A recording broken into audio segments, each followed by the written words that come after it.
हो गया था।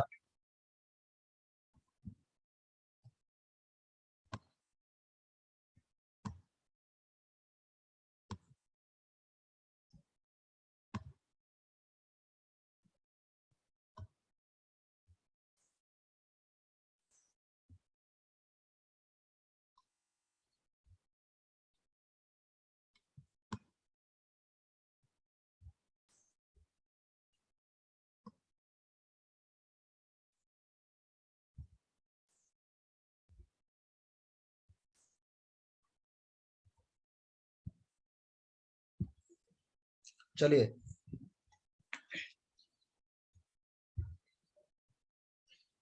स्टार्ट करते हैं। आज का टॉपिक है अपना colligative property.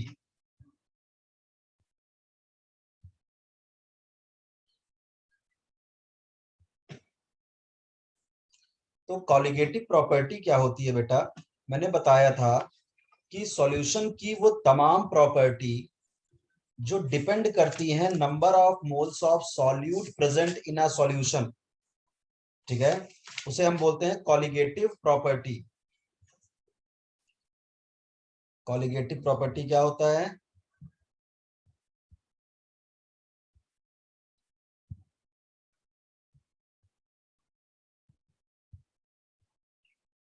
Colligative properties.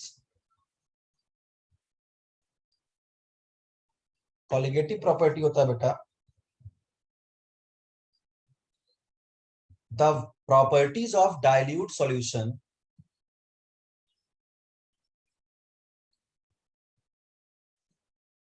the properties of dilute solution, the properties of dilute solution which depends upon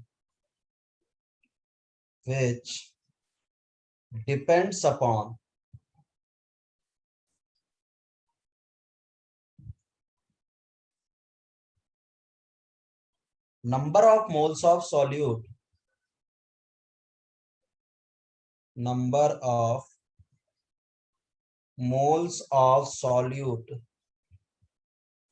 present in a solution, present in a solution. The properties of dilute solution which depend upon the number of moles of solute present in a solution. यानी solution की वो तमाम property जो solution में कितना solute के particles हैं उस पे डिपेंड हो करती है, उनको हम कॉलिगेटिव प्रॉपर्टी बोलते हैं, ठीक है। और हमारे पास 4 कॉलिगेटिव प्रॉपर्टीज होती हैं। फर्स्ट कॉलिगेटिव प्रॉपर्टी है आपका relative lowering in vapour pressure, relative lowering in vapour pressure. इसका मतलब ये बता रहा है कि जब भी किसी हम लिक्विड में कोई नॉन वोलाटाइल सॉल्यूट डालते हैं तो उसका वेपर प्रेशर कम हो जाता है। जितना ज्यादा सॉल्यूट डालते चले जाएंगे उतना ज्यादा उसका वेपर प्रेशर कम होता चला जाएगा। Relative lowering in vapour pressure सब हम लोग समझेंगे धीरे धीरे ग्राफ से। Vapour pressure. दूसरा elevation in boiling point, elevation in boiling point.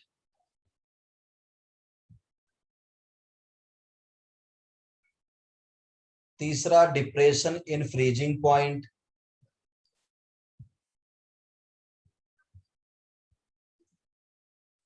Depression in freezing point.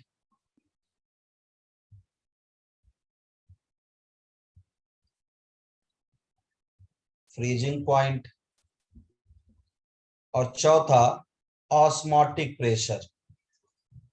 चौथा होता है अपना ऑस्मोटिक प्रेशर। ये 4 कॉलिगेटिव प्रॉपर्टी हमको पढ़ना है। यही 4 कॉलिगेटिव प्रॉपर्टी पढ़ लेंगे तो चैप्टर अपना खत्म हो जाएगा, ठीक है। चलिए स्टार्ट करते हैं। पहली कॉलिगेटिव प्रॉपर्टी देखो, पहली कॉलिगेटिव प्रॉपर्टी है relative lowering in vapour pressure.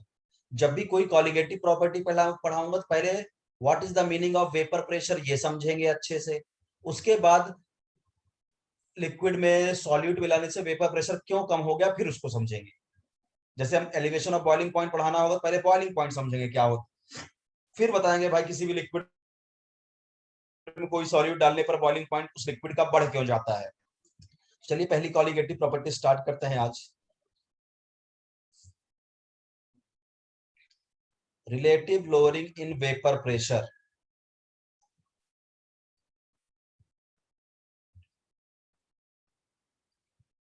Relative lowering in vapour pressure. Relative lowering in vapour pressure. Relative lowering in vapour pressure. तो सबसे पहले बेटा समझते हैं कि ये वेपर प्रेशर क्या होता है या इवोपरेशन क्या होता है। पहले समझते हैं हम लोग फिनोमिना, बहुत ध्यान समझिएगा। इस टॉपिक पे तो बाद में आएंगे कि लिक्विड में सॉल्यूट मिलाने पर वेपर प्रेशर कम क्यों हो जाता है, तो बाद में समझेंगे। पहले समझते हैं what is the meaning of evaporation. Evaporation क्या होता है।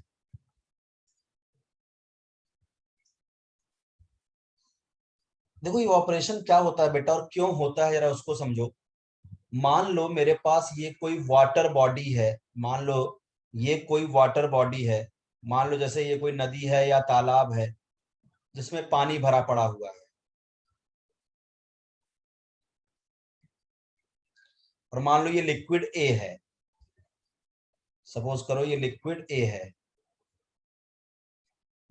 कोई हाइपोथेटिकल लिक्विड ए है ये।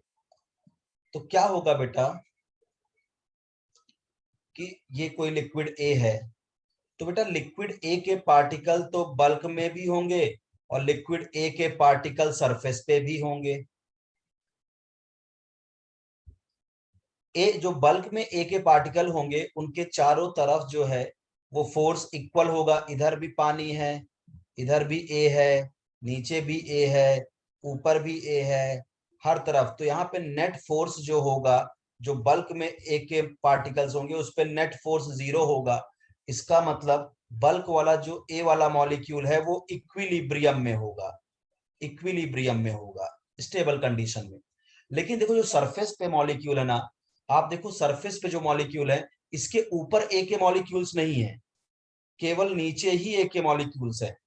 मतलब इधर मिलेंगे, इधर मिलेंगे, इधर मिलेंगे, लेकिन ऊपर नहीं है। इसका मतलब जो सरफेस पे जो मॉलिक्यूल है ना उनपे नेट फोर्स 0 नहीं है, यानी वो नॉट इन इक्विलिब्रियम है, वो इक्विलिब्रियम में नहीं है, उनके ऊपर बैलेंस्ड फोर्स नहीं है। ठीक है, इसीलिए इवोपरेशन में हमेशा सरफेस के पार्टिकल ही इवोपरेट होते हैं, बल्क का पार्टिकल इवोपरेट नहीं होता। पहले सरफेस इवोपरेट होगी फिर दूसरी सरफेस इवोपरेट होगी, कुछ ऐसा होता है। मतलब evaporation is the surface phenomena, केवल सरफेस के पार्टिकल ही इवोपरेशन में पार्ट लेते हैं। जितना ज्यादा सरफेस एरिया होगा उतना ज्यादा इवोपरेशन होगा। ठीक है, तो पहला तो रीजन ऐसा समझिएगा कि वाई सरफेस मतलब कि इवोपरेशन जो है टोटली वो सरफेस फिनोमिना है, वो सरफेस फिनोमिना है। Evaporation is the surface phenomenon, ये सरफेस फिनोमिना है। इसका मतलब केवल सरफेस के पार्टिकल ही इवोपरेट होते हैं, ये जो बीच में ए का पार्टिकल है ये इवोपरेट नहीं होगा। अब इसका क्यों ऐसा होता है, सरफेस के पार्टिकल ही क्यों इवोपरेट करते हैं, सरफेस फिनोमिना, बिकॉज पहला point, due to unbalanced force in surface molecule. Surface molecule पे जो फोर्स होता है वो अनबैलेंस्ड होता है, due to unbalanced force, unbalanced force in surface molecule. भाई सरफेस के मॉलिक्यूल देखो क्या है, उनपे नेट फोर्स 0 नहीं है, वो इक्विलिब्रियम में नहीं है, इसीलिए वो वही उड़ जाते हैं। सेकंड पॉइंट बेटा, सरफेस के पार्टिकल ही क्यों इवोपरेट करते हैं, क्योंकि सरफेस जो मॉलिक्यूल है ना उनकी काइनेटिक एनर्जी बल्क वाले जो मॉलिक्यूल है उनसे ज्यादा होती है। भाई सरफेस वाले की काइनेटिक एनर्जी ज्यादा है, तभी तो सोचो वो सरफेस पे कैसे पहुंचा। भाई जो बल्क वाले मॉलिक्यूल थे उनको मार पीट के धक्का मुक्की करके वो सरफेस तक पहुंचा है, इसका मतलब सरफेस के मॉलिक्यूल की काइनेटिक एनर्जी बल्क वाले से ज्यादा है, इसीलिए अगर काइनेटिक एनर्जी ज्यादा है इसीलिए क्या होते हैं, ये इवोपरेट कर जाते हैं। तो surface molecule have more kinetic energy, surface molecule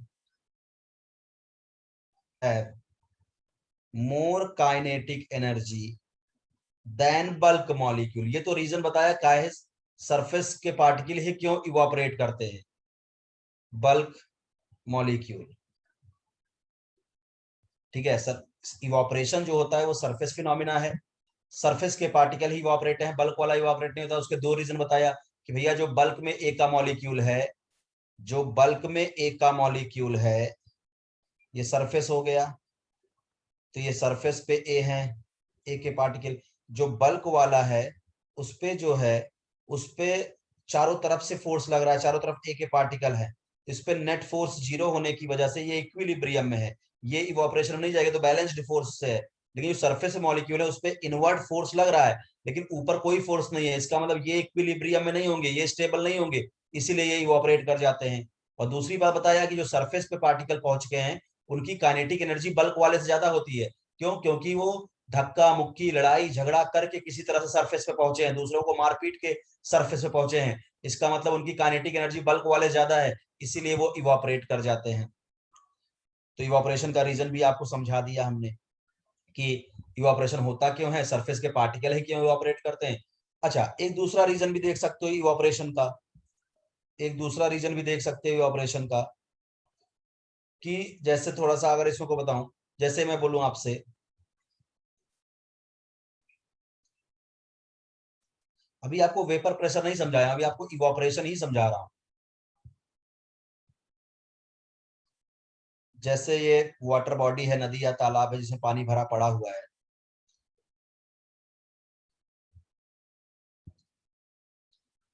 तो क्या होगा बेटा, इस वाटर बॉडी के ऊपर ये एयर के पार्टिकल्स होंगे, एयर पार्टिकल्स होंगे। तो ये एयर पार्टिकल्स जो होंगे, ये इस लिक्विड की सरफेस पे कुछ फोर्स एक्सर्ट करेंगे, कुछ फोर्स लगाएंगे, ये एयर के पार्टिकल इस लिक्विड की सरफेस पे कुछ फोर्स लगाएंगे। तो न्यूटन के थर्ड लॉ से इस लिक्विड का भी कर्तव्य और धर्म बन जाएगा कि ये भी एयर के पार्टिकल पे कुछ फोर्स लगाए। Every action have equal and opposite reaction. भाई इसके ऊपर जो एयर के पार्टिकल हैं वो वाटर वाटर की सरफेस पे कुछ फोर्स एक्सर्ट कर रहे हैं, तो इस लिक्विड का भी तो कर्तव्य और धर्म बन जाएगा कि एयर के पार्टिकल पे कुछ फोर्स लगाए। और अगर इस लिक्विड को एयर के पार्टिकल पे फोर्स लगाना होगा तो इस लिक्विड को ऊपर जाना होगा, और यही करने लिक्विड ऊपर जा रहा है, और हम बोल रहे हैं कि लिक्विड हमारा इवोपरेट हो रहा है, हम बोल रहे हैं कि लिक्विड हमारा इवोपरेट हो रहा है। ठीक है, तो न्यूटन के फिजिक्स के हिसाब से भी समझा दिया कि इवापोरेशन क्यों होता है, और इवापोरेशन केवल सरफेस फिनोमिना है, जितना ज्यादा सरफेस एरिया होगा उतना ज्यादा इवापोरेशन होगा। जैसे फॉर एग्जांपल तुम एक मग पानी को मग में रखो और उतने ही पानी को तुम किसी थाली में रख दो, थाली वाला पानी जो है बेटा जल्दी जल्दी इवापोरेट हो जाएगा, क्योंकि वहां सरफेस एरिया आपको ज्यादा मिलेगा। ठीक है, इसलिए तो होता है जब कपड़े वगैरह जब आप लोग धुलते हो तो उसको ओपन करके सुखाते हो, ऐसा नहीं है वैसे ही डाल देते हो, क्योंकि ओपन करके जब सुखाओगे तो उसको सरफेस एरिया ज्यादा मिलने की वजह से वहां पे इवापोरेशन ज्यादा होगा, जल्दी से कपड़े के अंदर से पानी जो है वो बाहर चला जाएगा। ठीक है, इवापोरेशन के सरफेस फिनोमिना, ये तो सरफेस पे तो डिपेंड करता ही करता है, साथ में बेटा नेचर ऑफ लिक्विड पे भी इवापोरेशन डिपेंड करता है। अब कोई ऐसा लिक्विड है जो इवापोरेट करने की टेंडेंसी नहीं रखता तो उसका तो इवापोरेशन कम होगा ना। तो ये जो इवापोरेशन है दो बातों पे डिपेंड करता है। पहला तो सरफेस एरिया जिसको आपको डिटेल में समझा दिया, सरफेस एरिया, जितना ज्यादा सरफेस एरिया उतना ज्यादा इवापोरेशन। और दूसरा नेचर ऑफ लिक्विड पे भी डिपेंड करता है, नेचर ऑफ लिक्विड। कुछ लिक्विड होते हैं बेटा जिनके अंदर टेंडेंसी होती है बहुत जल्दी इवापोरेट होने की, उनको बोलते हैं वोलाटाइल लिक्विड, वोलाटाइल लिक्विड, उनको बोलते हैं हम लोग वोलाटाइल लिक्विड। और कुछ होते हैं जो आसानी से इवापोरेट नहीं होते, उनको बोलते हैं non volatile liquid, non volatile liquid.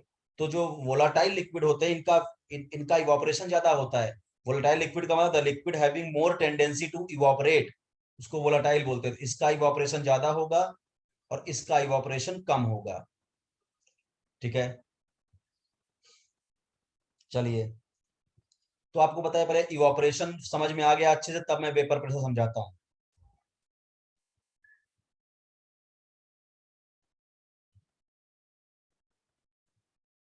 ठीक है, हाई टेम्परेचर की बात बेटा मैं यहाँ नहीं बोल रहा हूँ कि तुम टेम्परेचर बढ़ाओ इवापोरेशन के लिए। तुम नॉर्मल भी बेटा पानी रखोगे ना, तब भी वो इवापोरेट करेगा। कौन सा नदी में कौन सा तुमने उसको पानी को गर्म कर रहे हो, और गर्म भी करोगे तो सरफेस का पार्टिकल गर्म होगा ना। वो तो सनलाइट से ही अगर हीट होगा, नदी का पानी, तालाब का पानी, तो सनलाइट से हीट होगा, तो सरफेस के मॉलिक्यूल हीट होंगे। तो हीट करने से काइनेटिक एनर्जी तो सरफेस के मॉलिक्यूल की ही ज्यादा बढ़ेगी ना, सीधी सी बात है। नॉर्मल भी तुम पानी रखते हो तब भी इवापोरेशन होता है। ठीक है, चलो अब समझते हैं बेटा वेपर प्रेशर क्या होता है। ये तो इवापोरेशन समझा दिया। देखो बेटा, खुले बर्तन में कभी भी वेपर प्रेशर का कंसेप्ट होता ही नहीं। तुमने एक बीकर में पानी ले लिया और उसको तुमने यहां से नीचे से बर्नर वर्नर लगा के हीट करने लगे, वो वेपर बन के बाहर जा रहा है, तो यहाँ पे वेपर प्रेशर का सवाल ही पैदा नहीं होता। वेपर प्रेशर समझना है तो आपको क्लोज्ड वेसल लेना पड़ेगा कि, तो अब हम समझा रहे हैं वेपर प्रेशर।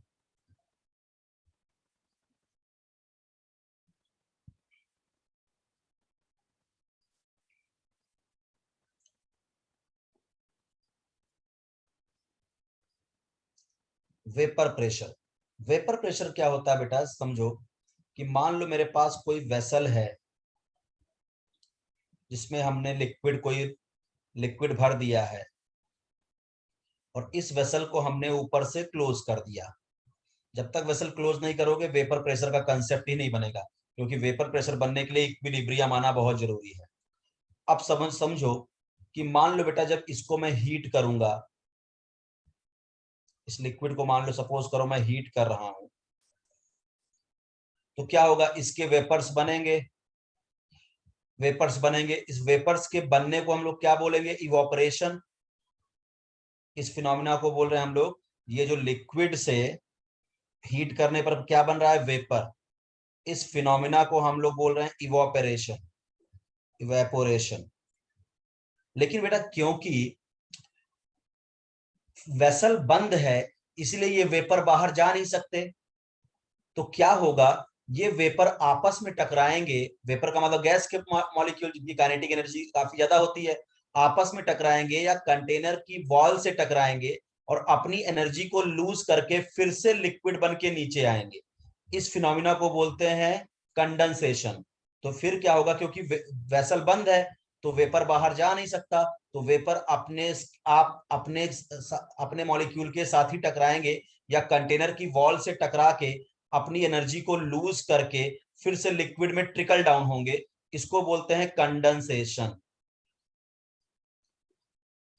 तो दो बातें हो रही हैं, इवापोरेशन भी हो रहा है, लेकिन क्योंकि वेसल क्लोज्ड है तो ये वेपर बाहर जा नहीं पा रहे हैं, जिससे क्या हो रहा है, ये वेपर आपस में ही क्या कोलाइड कर जा रहे हैं।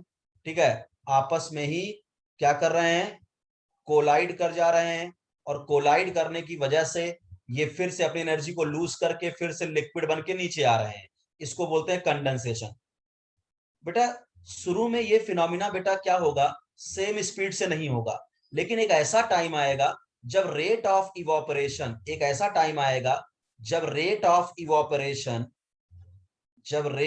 इवोपरेशन इक्वल हो जाएगा रेट ऑफ कंडेंसेशन के, रेट ऑफ कंडेंसेशन के इक्वल हो जाएगा, rate of evaporation rate of condensation के इक्वल हो जाएगा। इसका मतलब हम बोलेंगे इक्विलिब्रियम आ गई। तो जैसे ही rate of evaporation rate of condensation के इक्वल हो जाएगा, यानी एट इक्विलिब्रियम, तो ये जो भी वेपर्स हैं ये सब मिलके लिक्विड की सरफेस पे जो प्रेशर एक्सर्ट कर रहे होंगे, that pressure is called vapour pressure. यानी when rate of evaporation is equal to rate of condensation, at that time pressure exerted by vapor, pressure exerted by vapor vapor over the surface of liquid, over the surface of liquid, over the surface of liquid is called vapor pressure, is called vapor pressure. उसको vapour pressure बोलते हैं. जब rate of evaporation और rate of condensation equal हो जाएगा उस समय जो वेपर्स होंगे वो लिक्विड की सरफेस से जो प्रेशर लगा रहे होंगे. और प्रेशर क्या होता है? प्रेशर होता है फोर्स पर यूनिट एरिया. तो पर यूनिट एरिया जो फोर्स लग रहा होगा इन वेपर्स के द्वारा लिक्विड की सरफेस पे उसको वेपर प्रेशर बोलेंगे. आई थिंक आपको समझ में आ गया होगा.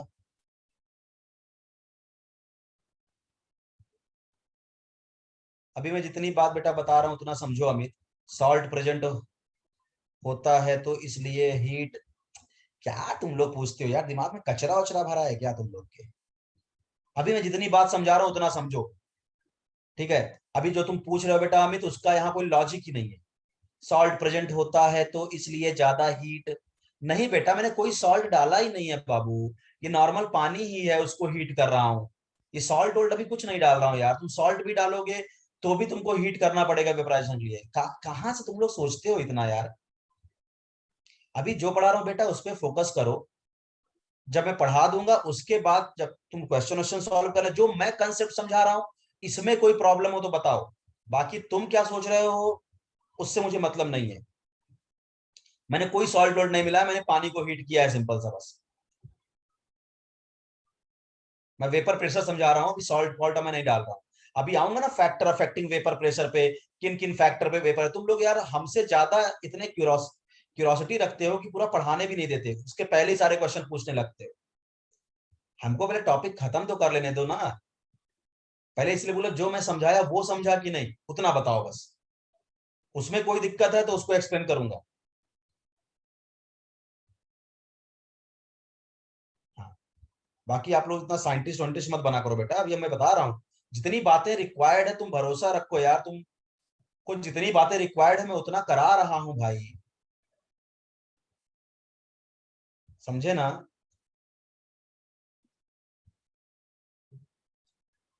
अभी आपको मुझ पे थोड़ा सा ट्रस्ट तो करना पड़ेगा यार. ऐसे थोड़ी काम चलेगा. चलिए अब बात करते हैं factor affecting vapour pressure.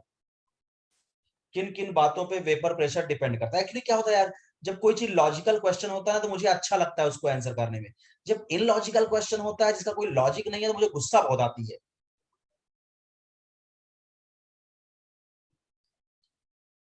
Factor eight विच वेपर प्रेशर डिपेंड.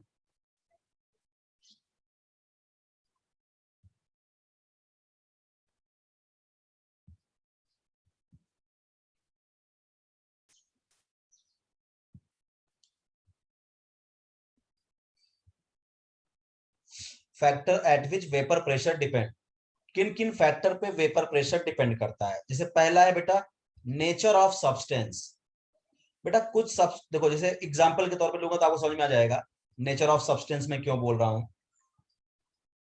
जैसे मान लो आपसे पूछा कि बताइए क्वेश्चन के तौर पे कि पानी का वेपर प्रेशर ज्यादा होगा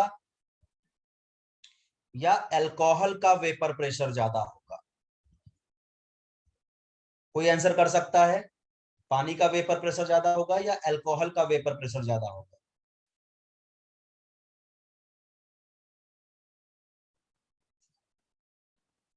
वाटर का. क्यों? रीजन कोई बता सकता है?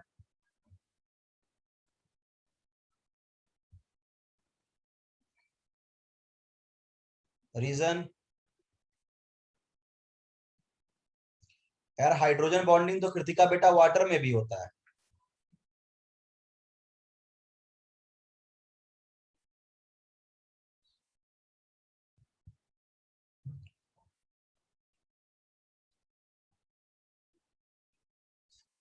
देखो हाइड्रोजन बॉन्डिंग ही करेक्ट आंसर है बट उसका और आपको थोड़ा सा स्पेसिफाई करना था.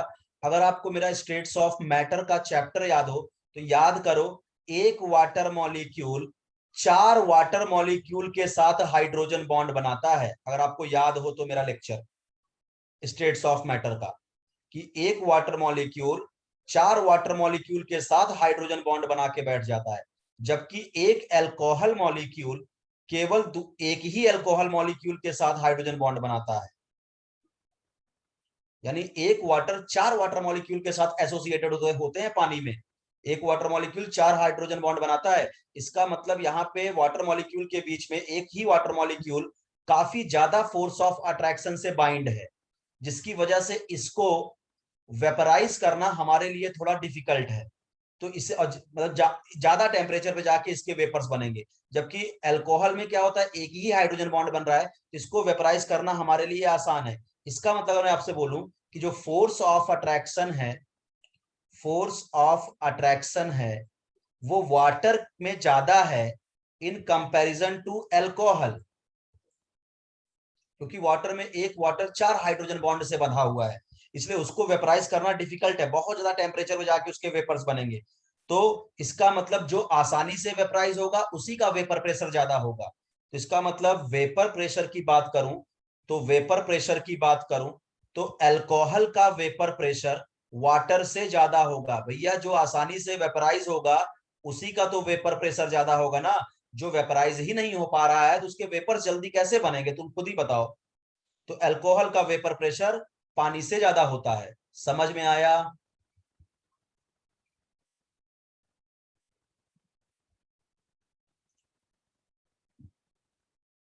समझा? सबने आंसर दिया था L water water water water. ठीक है, यानी जिस जहां पे बेटा लिक्विड के अंदर फोर्स ऑफ अट्रैक्शन ज्यादा है ना, तो आसानी से वेपराइज होगा ही नहीं। जहां फोर्स ऑफ अट्रैक्शन कम है वो आसानी से उसके वेपर बन जाएंगे, और जिसके वेपर ज्यादा बनेंगे उनका वेपर प्रेशर भी ज्यादा आएगा। सीधी सी बात है।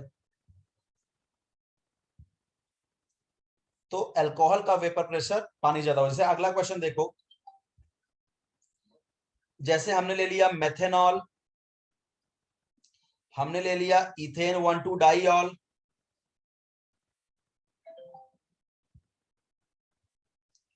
और हमने ले लिया ग्लिसरॉल। हमने ले लिया ग्लिसरॉल। अब यहां पूछा बताइए वेपर प्रेशर का ऑर्डर क्या होगा। तो भैया देखो, एथेनॉल, एथेनॉल के अंदर देखो क्या है, आपस में ही हाइड्रोजन बॉन्डिंग हो जा रही है। या जितने ज्यादा OH ग्रुप होंगे, जितने ज्यादा OH ग्रुप होंगे, हाइड्रोजन बॉन्डिंग करने की टेंडेंसी अल्कोहल में उतनी ज्यादा होती है। तो देखो ये मोनोहाइड्रोक्सी अल्कोहल है, इसमें एक ही OH बॉन्ड है। यहाँ दो दो OH बॉन्ड है तो यहाँ ज्यादा हाइड्रोजन बॉन्डिंग होगी। यहाँ तीन तीन OH ग्रुप है तो यहाँ और ज्यादा हाइड्रोजन बॉन्डिंग होगी। जितनी ज्यादा हाइड्रोजन बॉन्डिंग होगी उतना ज्यादा फोर्स ऑफ अट्रैक्शन होगा और उतना कम वेपर प्रेशर होगा। तो अगर मैं वेपर प्रेशर की बात करूं तो मेथनॉल का वेपर प्रेशर ज्यादा, फिर ग्लाइकॉल, फिर ग्लिसरॉल का। समझ में आया? यानी आप बोल सकते हो कि vapour pressure inversely proportional to force of attraction. समझ में आ रहा है कि नहीं? ठीक है, चलिए। अच्छा, चलिए, तो ये तो हो गया force of nature of substance में। पहला मैंने आपको फोर्स ऑफ अट्रैक्शन से बता दिया।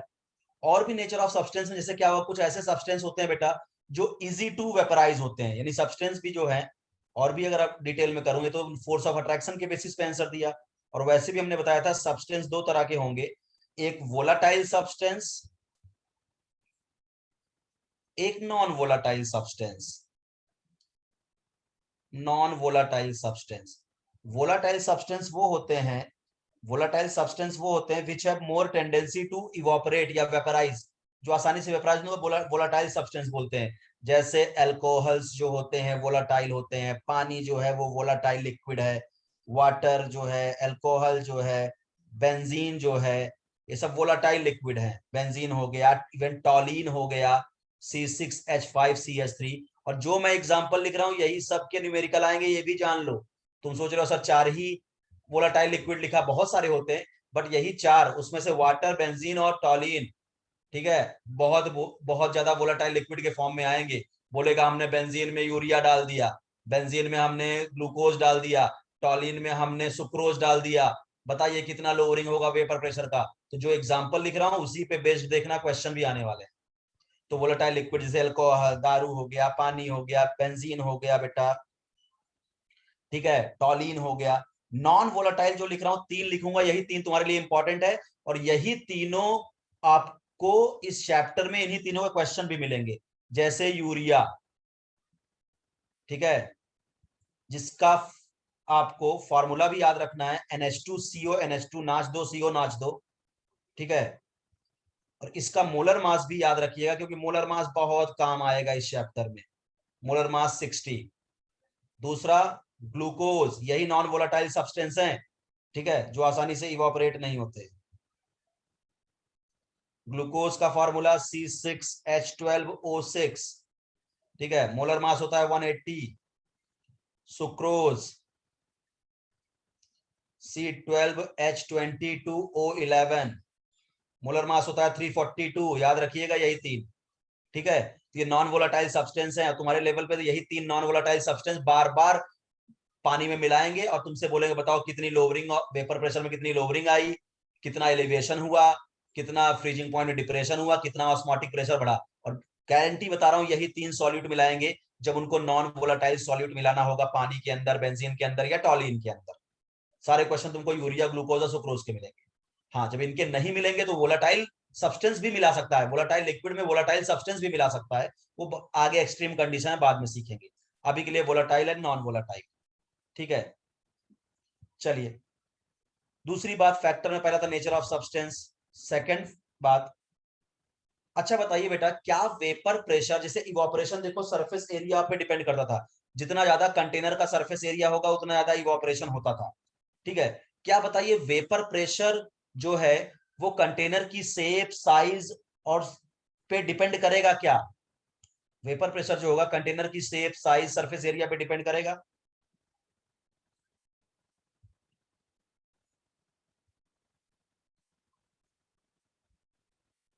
यस, अमित बोला यस, वेपर प्रेशर जो होगा कंटेनर की शेप, साइज, एरिया पे डिपेंड करेगा।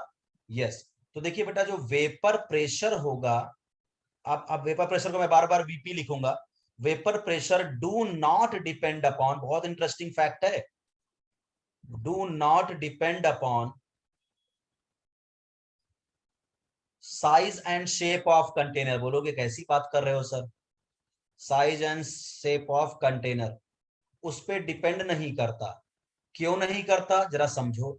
अरे बेटा समझो, वेपर प्रेशर क्या होता है? फोर्स पर यूनिट एरिया ना। तो अब बताइए, वेपर प्रेशर भी क्या होगा?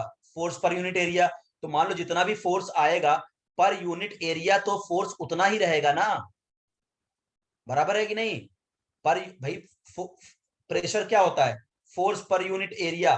तो वेपर प्रेशर भी क्या होगा? पर यूनिट एरिया, तो फोर्स इक्वल ही रहेगा ना। इसीलिए vapour pressure shape, size, container, भाई कितना भी बड़ा सरफेस हो, मतलब उससे नहीं है, लेकिन पर यूनिट एरिया पे तो फोर्स सेम रहेगा ना। समझ में आ रहा है कि नहीं? समझा? यूनिट एरिया पे फोर्स तो इक्वल ही रहेगा ना, फोर्स पर यूनिट एरिया। तो इसीलिए क्या होगा आपका, वेपर प्रेशर बेटा कंटेनर की शेप और साइज पे डिपेंड नहीं करता, ध्यान रखेंगे इस बात को। तीसरा, वेपर प्रेशर बेटा टेम्परेचर पे भी डिपेंड करता है। Vapour pressure depend upon temperature, vapour pressure depends upon temperature. क्यों? क्योंकि जब हम टेम्परेचर को बढ़ाते हैं तो इवोपरेशन बढ़ता है, मॉलिक्यूल की काइनेटिक एनर्जी बढ़ती है, जिससे इवोपरेशन बढ़ता है, और इवोपरेशन बढ़ेगा तो वेपर्स भी बढ़ेंगे, और वेपर्स बढ़ेंगे तो वेपर प्रेशर भी बढ़ेगा। तो टेम्परेचर इंक्रीज करने पर इवोपरेशन भी इंक्रीज करता है और वेपराइजेशन भी इंक्रीज करता है। तो ये फैक्टर पे बेटा वेपर प्रेशर डिपेंड करते थे, ठीक है। तो हमने आपको, पहला हमको कॉलिगेटिव प्रॉपर्टी पढ़ाना था, relative lowering of vapour pressure. तो पहले हमने आपको डिटेल में पढ़ाया वेपर प्रेशर क्या होता है, किन किन बातों पे वेपर प्रेशर डिपेंड करता है, इवोपरेशन क्या होता है। तो अब शायद आपके माइंड में वेपर प्रेशर और इवोपरेशन का कंसेप्ट बन गया होगा, ठीक है।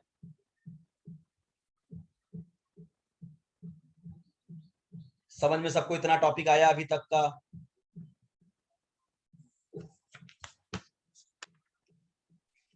चलिए, अब हम बात करेंगे अपने मेन टॉपिक पे कि भैया relative lowering in vapour pressure. अब हम बात करेंगे कॉलिगेटिव प्रॉपर्टी। वेपर प्रेशर अच्छे से हमने समझ लिया क्या होता है, ठीक है। अब हमको आपको ये समझाना है कि जब भी हम किसी लिक्विड में, अब देखो हमारा सॉल्वेंट यहाँ पानी ही लेके चलेंगे बार बार, पानी, बेंजीन, टॉलिन, तुम कुछ भी ले सकते हो, जो भी वोलाटाइल लिक्विड थे। जब हम किसी वोलाटाइल लिक्विड में कोई नॉन वोलाटाइल सॉल्यूट डालेंगे, बहुत ध्यान से मेरी बात सुनना, जब भी हम किसी वोलाटाइल लिक्विड में, वोलाटाइल लिक्विड जैसे पानी हो गया, बेंजीन हो गया, हम यहाँ पे पानी से ही समझाएंगे कि अगर हम किसी भी वोलाटाइल लिक्विड में जब कोई नॉन वोलाटाइल सॉल्यूट डाल देंगे, ठीक है, जैसे ग्लूकोज डाल दिया, यूरिया डाल दिया या सुक्रोज डाल दिया, तो किसी भी वोलाटाइल लिक्विड में अगर हम कोई जब नॉन वोलाटाइल सॉल्यूट डालेंगे तो उस वोलाटाइल लिक्विड का वेपर प्रेशर पहले से कम हो जाता है, जिसको हम बोलते हैं लोअरिंग इन वेपर प्रेशर। मेरी बात फिर समझो, बात को उठा रहा हूं, दिल तक पहुंचाओ ये बात को, कि जब भी किसी वोलाटाइल लिक्विड में हम कोई नॉन वोलाटाइल सॉल्यूट मिलाएंगे तो हमारे लिक्विड का, वोलाटाइल लिक्विड का वेपर प्रेशर पहले से कम हो जाएगा, ठीक है, पहले से कम हो जाएगा, ठीक है। और इसी को बोलते हैं लोअरिंग इन वेपर प्रेशर। जितना ज्यादा नॉन वोलाटाइल सॉल्यूट में मिलाता जाऊंगा, मेरे लिक्विड का वेपर प्रेशर उतना ज्यादा कम होता जाएगा। इसीलिए इसको बोलेंगे कॉलिगेटिव प्रॉपर्टी। और इसको मैं समझाता हूं, और इसको समझाने के लिए जो कुछ आप बातें करूंगा उसको बोला जाएगा राउल्स लॉ। राउल्स लॉ, ठीक है। अब हम पढ़ेंगे Raoult's law. Relative lowering of vapour pressure को राउल्ट ने ही समझाया था कि कैसे भी किसी वोलाटाइल लिक्विड में जब हम non volatile solute glucose, sucrose या यूरिया को डालते हैं तो उस लिक्विड का वेपर प्रेशर पहले से कम हो जाता है। इसको बताया था राउल्स ने। इस relative lowering of vapour pressure के अंडर हम राउल्स लॉ पढ़ेंगे। And Raoul's law is one of the most important topic for their board examination. आपके बोर्ड में बहुत आता है, आप शायद पेपर दोगे क्लासेस वगैरह का भी, ये क्वेश्चन पेट है कि derive Raoult's law, what is Raoult's law. भैया ये 1 नंबर में ही पूछा जाता है, ये आपका 3 नंबर, 5 नंबर, 7 नंबर सब में आ सकता है, यानी वेरी शॉर्ट शॉर्ट, ठीक है, लॉन्ग और वेरी लॉन्ग सब टाइप के क्वेश्चन में ये आ सकता है। वो डिपेंड करेगा किसमें तुम क्या लिखोगे, मैं बताऊंगा आपको, ठीक है। तो चलिए, तो पहली कॉलिगेटिव प्रॉपर्टी हम स्टार्ट करते हैं, relative lowering in vapour pressure. अभी तक तो हम वेपर प्रेशर पे ही अटके थे कि वेपर प्रेशर क्या होता है। भाई जब तुमको वेपर प्रेशर और इवापोरेशन नहीं समझेगा तब तो तुमको क्या समझ में आएगा रिलेटिव लोअरिंग क्या है। Relative lowering in vapour pressure यानी सॉल्यूट मिलाने से किसी भी वोलाटाइल लिक्विड में जब हम कोई नॉन वोलाटाइल सॉल्यूट मिलाएंगे तो उसका वेपर प्रेशर पहले से कम हो जाएगा। और इसी को बताया था किसने, राउल्स ने। तो अब पढ़ेंगे राउल्स लॉ। राउल्स लॉ, तो देखो क्या होता है, ऐसा कैसे होता है, मेरी बात समझो। पहले मैं समझाता हूं होता क्या है। मान लो बेटा, सपोज करो तुम्हारे पास कोई वोलाटाइल लिक्विड ए था, बहुत ध्यान समझो मेरी बात। तुम्हारे पास मान लो कोई वोलाटाइल लिक्विड ए था। अब तो ए के पार्टिकल बल्क में भी होंगे, ए के पार्टिकल सरफेस पे भी होंगे। पहले नॉर्मल समझाता हूं फिर और डिटेल करूंगा मैं, ठीक है। अब समझो ये तुम्हारा वोलाटाइल लिक्विड ए था। अब तुमने बेटा इसमें मान लो कोई नॉन वोलाटाइल सॉल्यूट भी मिला दिया। ये नॉन वोलाटाइल सॉल्यूट है, नॉन वोलाटाइल सॉल्यूट है, नॉन वोलाटाइल सॉल्यूट है। तो जब इसमें तुम इसमें बी मिला दोगे तो बी के मॉलिक्यूल बल्क में जाने के साथ साथ कुछ जगह सरफेस पे भी घेर लेंगे। मेरी बात समझो, कुछ जगह सरफेस पे भी ऑक्यूपाई कर लेंगे। तो क्या होगा, जहां ये, अब क्योंकि ये नॉन वोलाटाइल है तो एक बार अगर सरफेस पे बैठ गए तो सरफेस से हटेंगे ही नहीं आसानी से। तो इसका मतलब अब ए को, जो हमारा वोलाटाइल लिक्विड था ए, अब उसको पहले के कंपैरिजन में कम सरफेस एरिया नसीब होगा। जब ए का सरफेस एरिया ही कम हो जाएगा तो ए का इवापोरेशन ही कम हो जाएगा, और जब ए का इवापोरेशन ही कम हो जाएगा तो ए का वेपर प्रेशर भी तो कम हो जाएगा। बताओ बात एकदम जम रही है कि नहीं मेरी बात जो मैं बता रहा हूं।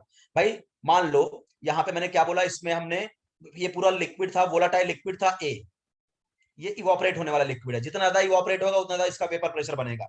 लेकिन क्या हो गया, जब हम इस लिक्विड में कोई नॉन वोलाटाइल सॉल्यूट मिलाए तो ये नॉन वोलाटाइल सॉल्यूट अंदर जाने के साथ साथ कुछ एक जगह सरफेस पे भी ऑक्यूपाई कर लेगा। और क्योंकि ये नॉन वोलाटाइल है तो यहां से उड़ेगा है नहीं, एक बार बैठ गया तो बैठ गया। अब इसके बैठने से ए के सरफेस एरिया में कमी आएगी। भाई ये वाले ए जब इवापोरेट हो जाएंगे तो अब जहां जहां ये सरफेस पे बैठ गया वहां पे तो ए के पार्टिकल बैठ नहीं पाएंगे। तो अब ए के मॉलिक्यूल को कम सरफेस एरिया मिलेगा। तो जब कम सरफेस एरिया मिलेगा तो ए का इवापोरेशन भी कम होगा, और जब ए का इवापोरेशन भी कम होगा तो ए का वेपर प्रेशर भी तो कम होगा ना। समझा कि नहीं?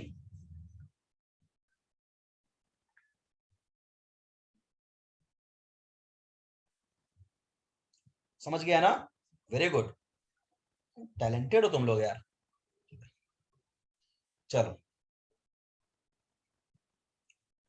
तो यही रीजन होता है बेटा कि जब भी किसी वोलाटाइल लिक्विड में हम जब कोई नॉन हैं तो उसका वेपर प्रेशर पहले से कम हो जाता है, क्योंकि भैया जो नॉन वोलाटाइल है वो ढीठ होते हैं, तुम्हारे लोग की तरह ढीठ होते हैं, जहां बैठ गए, उठने का नाम ही नहीं ले रहे हैं, और उनके बैठने की वजह से सरफेस एरिया हमारे बेचारे ए के मॉलिक्यूल का कम हो गया। ठीक है, तो ए का जब सरफेस एरिया ही कम हो गया तो ए का इवापोरेशन कम हो गया, तो ए का वेपर प्रेशर भी कम हो गया। ठीक है, चलिए, अब इसी को राउल्ट्स कैसे बोला था जरा इसको समझो। ये तो आपको मैंने अपने हिसाब से समझा दिया कि तुम्हारे दिमाग में एक नॉर्मल गांव की भाषा के हिसाब से पिक्चर बन जाए कि क्या है इवापोरेशन, ओ कैसे क्यों कम होता है वेपर प्रेशर, इसको तो मैं अपने हिसाब से बता दिया। अब राउल्ट्स इसी बात को कैसे कैसे बोलता है बड़ा सुनो। राउल्ट के बेटा, राउल्ट के स्टेटमेंट को बोलने के कई सारे तरीके हैं, एक एक करके आगे बढ़ेंगे, पूरा डेरिवेशन भी करते जाएंगे और आपको समझाते भी जाएंगे कि कैसे लिखना है तुम्हें। तो राउल्ट्स लॉ की बात करें तो राउल्ट्स क्या बोलता है, the vapour pressure of any liquid, मेरी बात बहुत ध्यान समझना, the vapour pressure of any liquid, जैसे मान लो हमारे पास पानी था या बेंजीन था, जो भी वोलाटाइल लिक्विड है उसकी बात कर रहा है, the vapour pressure of any liquid is directly proportional to, ये राउल्ट्स का पहला statement, is directly proportional to, is directly proportional to mole fraction of same liquid, mole fraction of same liquid, मतलब किसी भी लिक्विड का जो vapour pressure होगा उसी लिक्विड के मोल फ्रैक्शन के डायरेक्टली प्रोपोर्शनल होगा, मोल फ्रैक्शन ऑफ सेम लिक्विड। तो एक बात बता बेटा, जब तक तुमने वोलाटाइल सॉल्यूट बी नहीं मिलाया था तो सरफेस पे केवल ए के पार्टिकल्स थे, यानी ए के मोल सरफेस पे ज्यादा थे। जब ए के मोल सरफेस पे ज्यादा थे तो ए का मोल फ्रैक्शन भी ज्यादा था। भाई मोल फ्रैक्शन ऑफ ए अगर मैं लिखूंगा, दिमाग लगाओ, mole fraction of A directly proportional to number of moles of A upon number of moles of A plus number of moles of B. But हमने बताया कि कॉलिगेटिव प्रॉपर्टी क्या है, प्रॉपर्टी ऑफ डाइल्यूट सॉल्यूशन, यानी बहुत ज्यादा भी solute नहीं मिलाना है। तो कुल मिला के देखो मोल फ्रैक्शन ऑफ ए डिपेंड करेगा कितना ज्यादा ए के मोल है। तो जब तक तुमने यहाँ नॉन वोलाटाइल सॉल्यूट नहीं मिलाया था, सरफेस पे केवल ए के, बस सरफेस पे केवल ए के मॉलिक्यूल थे, तो सरफेस पे ए का मोल फ्रैक्शन ज्यादा था। लेकिन जैसे ही तुमने इसमें नॉन वोलाटाइल सॉल्यूट बी मिला दिया, अब सरफेस पे ए के साथ साथ बी के भी पार्टिकल्स आ गए, बी के पार्टिकल्स आने से ए के सरफेस एरिया में कमी आ गई, जिससे अब ए जहां जहां आपका सरफेस पे बी बैठ गया अब वहां ए नहीं बैठ सकता, तो अब सरफेस पे उतने ए नहीं आ पाएंगे जितना पहले थे। जब उतने ए नहीं हो पाएंगे सरफेस पे तो ए का मोल फ्रैक्शन सरफेस पे कम हो गया, जब ए का मोल फ्रैक्शन ही सरफेस पे कम हो गया यानी ए का मोल कम हो गया, जब ए का मोल कम हो गया तो ए का इवापोरेशन कम हो गया, जब ए का इवापोरेशन कम हो गया तो ए का वेपर प्रेशर कम हो गया। Got it?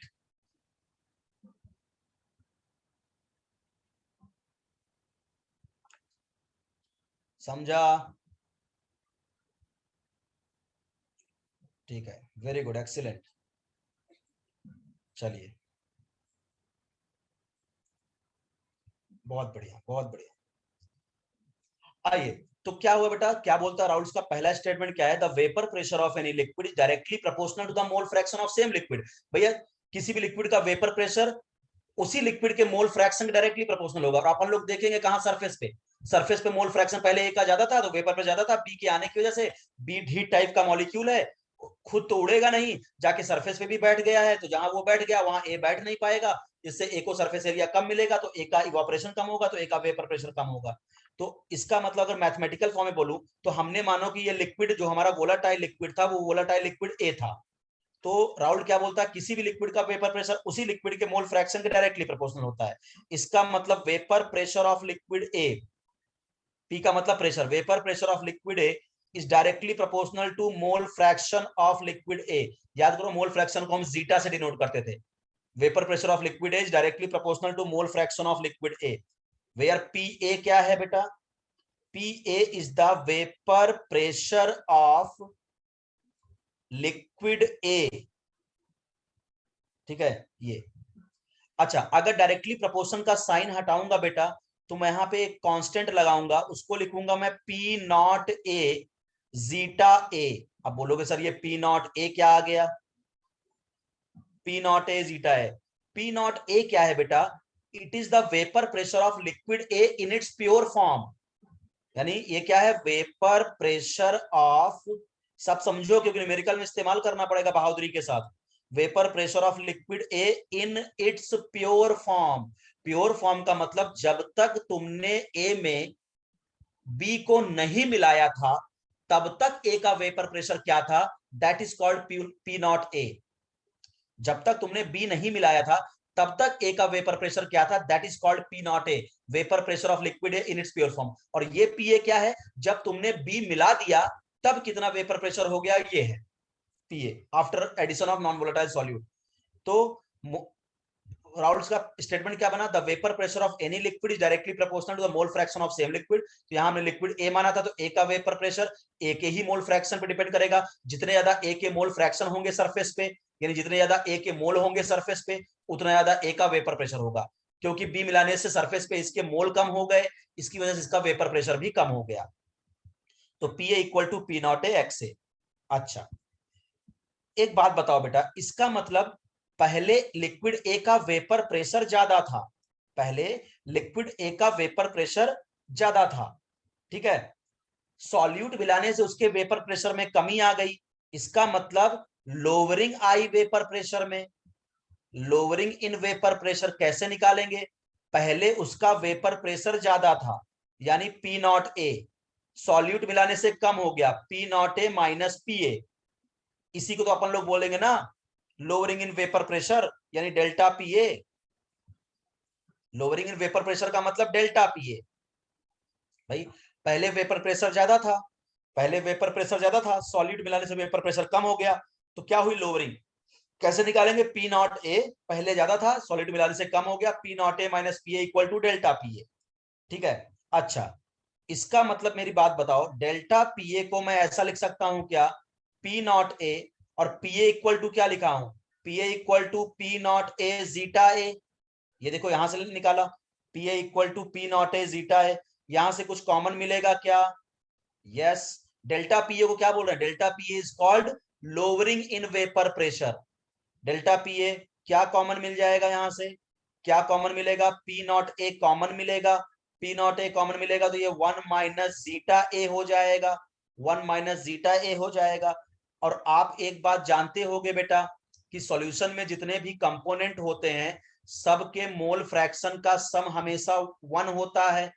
आप ये बात हमने आपको पढ़ाया है, कई बार बताया है, ठीक है। कि देखो ये आ गया आपका 1 माइनस जीटा ए। अच्छा, अपने को पता है zeta A minus zeta B is equal to 1 होता है। इसका मतलब 1 माइनस जीटा ए को मैं जीटा बी लिख सकता हूं ना, 1 माइनस जीटा ए को मैं जीटा बी लिख सकता हूं ना। इसका मतलब क्या आ गया यहां से? Delta P A is equal to P not A zeta B. क्या खूबसूरत कंसेप्ट है, देखो P not A zeta B. इसका मतलब देखो लोअरिंग इन वेपर प्रेशर, देखो डेल्टा पी ए क्या है? Lowering in vapour pressure is directly proportional to the mole fraction of non volatile solute. यानी जितना ज्यादा तुम बी के मोल मिलाते चले जाओगे, लोअरिंग उतनी ज्यादा होती चली जाएगी, वेपर प्रेशर में लोअरिंग उतनी ज्यादा होती चली जाएगी। देख रहे हो इतना खूबसूरती से सामने आ गया कंसेप्ट। यानी delta P A lowering in vapour pressure is equal to P not A zeta B. Zeta B क्या है? बी क्या था आपका? नॉन वोलेटाइल सॉल्यूट, उसका मोल फ्रैक्शन। इसका मतलब यहां से एक बात देखी जा सकती है कि lowering in vapour pressure is directly proportional to the mole fraction of non volatile solute. यानी जितना ज्यादा तुम बी को मिलाते चले जाओगे वेपर प्रेशर में उतनी ज्यादा लोअरिंग होती चली जाएगी। बताइए बात समझ में आ रही है कि नहीं?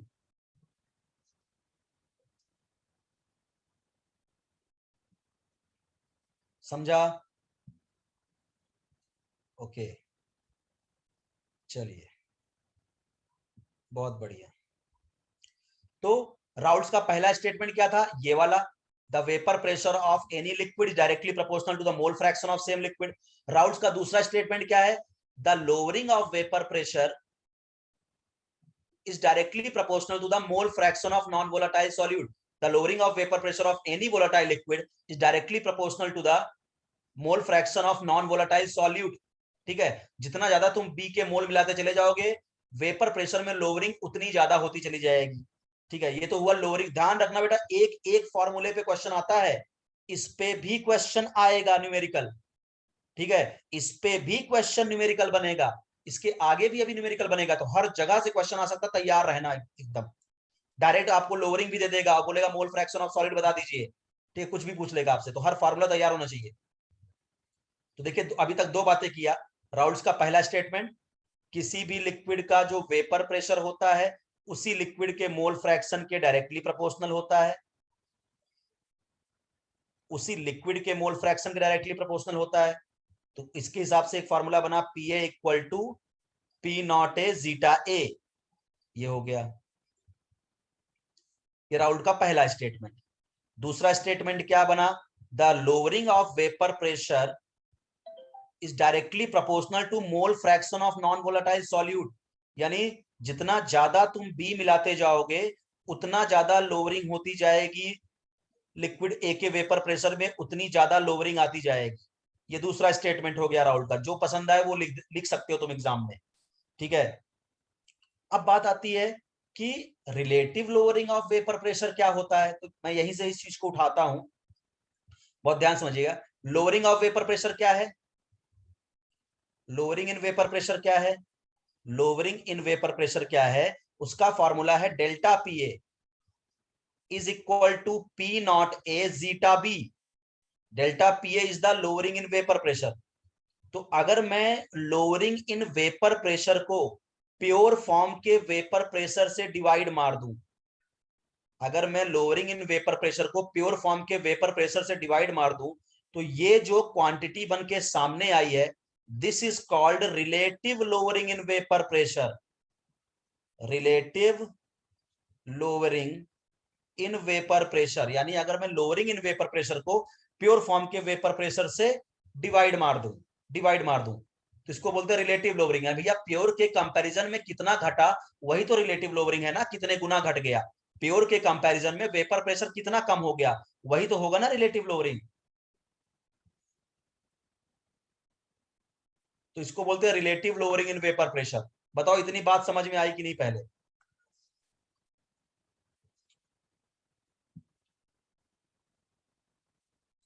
समझा? ओके,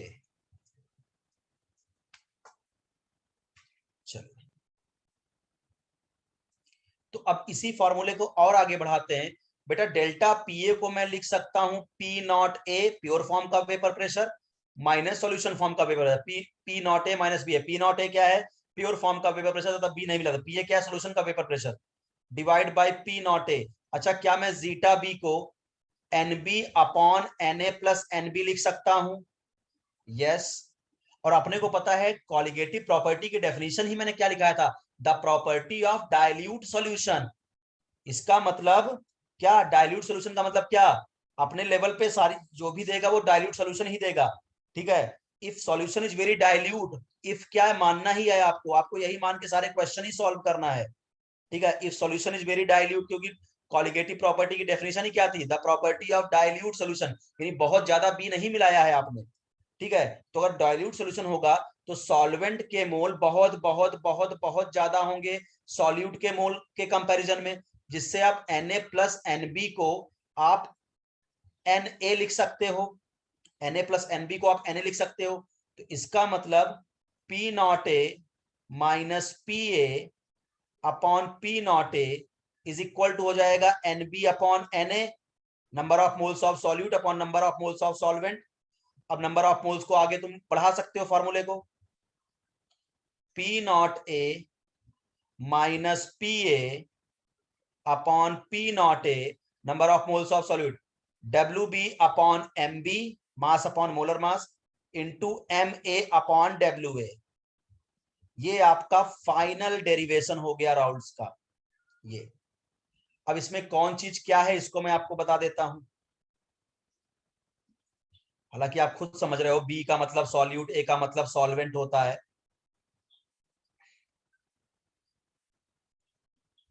तो यहाँ पे देखो पी नॉट ए तुम जान ही रहे हो क्या है, vapour pressure of liquid A, numerical करते समय हेल्प करेगा।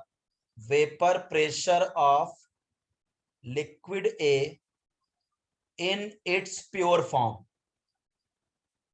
प्योर फॉर्म, जब तक उसमें बी नहीं मिलाया गया था। पीए क्या है, vapour pressure of liquid A in solution form, जब बी मिला दिया गया, in solution form, in solution form. W B क्या होगा, मास ऑफ सॉल्यूट, जो तुमने नॉन वोलेटाइल सॉल्यूट मिलाया है उसका mass. M B molar mass of solute, जो तुमने नॉन वोलेटाइल सॉल्यूट मिलाया है उसका molar mass, molar mass of solute. W A क्या होगा, मास ऑफ सॉल्वेंट, जो आपका वोलेटाइल लिक्विड था, mass of solvent. M A क्या होगा, molar mass of solvent, mostly यहाँ पानी ही होगा, ठीक है, क्योंकि वाटर लिक्विड लिया जाएगा बार बार, और बेंजीन टॉलिन लेगा तो उसका भी मोलर मास आप निकाल दोगे, मोलर मास ऑफ सॉल्वेंट। और तुमको बताऊं इस वाले फॉर्मूले पे, इस वाले फॉर्मूले पे क्वेश्चन कैसे बनेगा।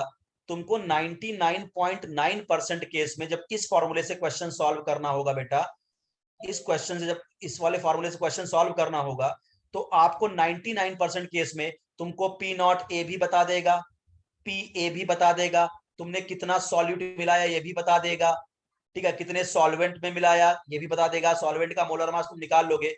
99 क्वेश्चन में तुम 99% क्वेश्चन में तुमसे molar mass of non volatile solute ही निकलवाएगा, कि जो तुमने सॉल्यूट मिलाया है उसका मोलर मास बताओ। 99% केस में यही क्वेश्चन आता है आपका, molar mass of non volatile solute. समझ में आ रहा है, समझा?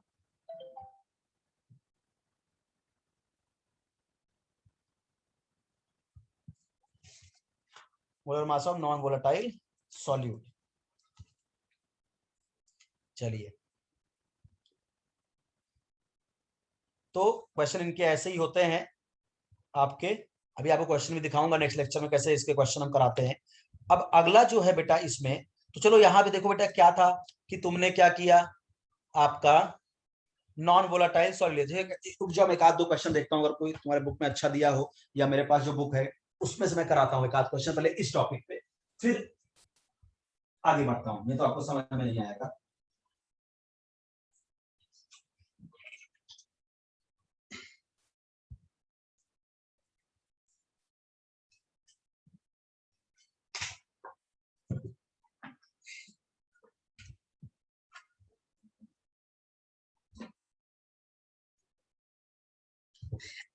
चलिए देखते हैं सॉल्यूशन पॉलीगेट।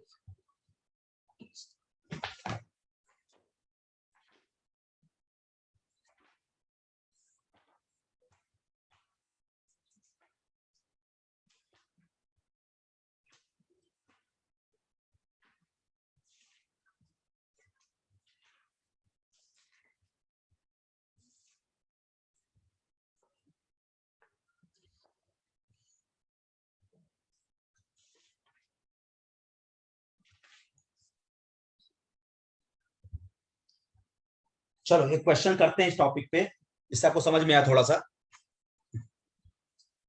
मतलब और भी अभी इस पे क्वेश्चन होंगे, बट अभी जो पढ़ाया इस पे क्वेश्चन कैसे आते हैं मोलर मास से रिलेटेड वाले, या कुछ इस फॉर्मूले पे क्वेश्चन कैसे बनेंगे इसको देखते हैं। चलो एक क्वेश्चन लेते हैं, बोला कि एट 298 केल्विन, क्वेश्चन है eight 298 kelvin, 298 Kelvin, the vapor pressure of water is, the vapor pressure of water is 23.75 mmHg, mmHg, इतना वेपर प्रेशर है वाटर का। Calculate the vapour pressure at the same temperature, बोला calculate the vapour pressure at the same temperature देखो बोल दिया at the same temperature, क्योंकि temperature change करने से वेपर प्रेशर चेंज हो जाता है, तो टेंशन ही खत्म कर दिया। At the same temperature over 5%, over 5% aqueous solution of urea. Aqueous, बढ़िया क्वेश्चन है, सारे कंसेप्ट क्लियर होंगे यहाँ पे। Aqueous solution of urea. देखो बेटा क्या बोला कि 298 केल्विन पे वेपर प्रेशर ऑफ वाटर कितना है, 23.75, यानी ये प्योर सॉल्वेंट का वेपर प्रेशर दिया है। इसका मतलब ये पी नॉट ए दिया है, कितना, 23.75 पानी में mmHg। mmHg ये पानी का वेपर प्रेशर दिया है। फिर क्या बोल रहा है कि calculate the vapour pressure eight same temperature when 5% aqua solution of urea. जब उसमें आप 5% यूरिया डालते हो तो बताओ वेपर प्रेशर क्या हो जाएगा। इसका मतलब उसने सॉल्यूशन का वेपर प्रेशर यानी पीए पूछा है, पीए पूछा है।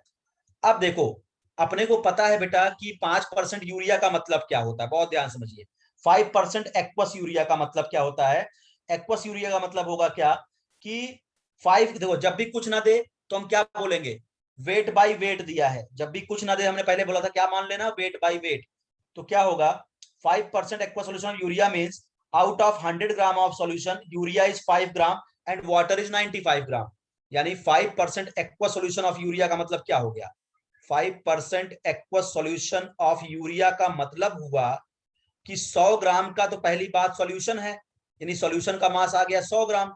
100 ग्राम का सॉल्यूशन है जिसमें से 5 ग्राम यूरिया है, 5 ग्राम यूरिया है जो मेरा सॉल्यूट है, और 95 ग्राम पानी है जो मेरा सॉल्वेंट है।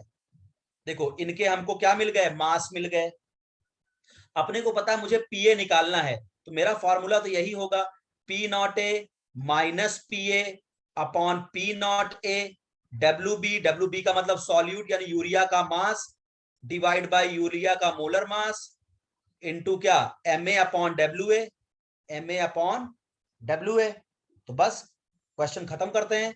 तो अपने को क्या पी नॉट ए कितना दिया है, 23.75 minus P A upon 23.75 is equal W B, कितना सॉल्ट मिलाया है, 5 ग्राम यूरिया।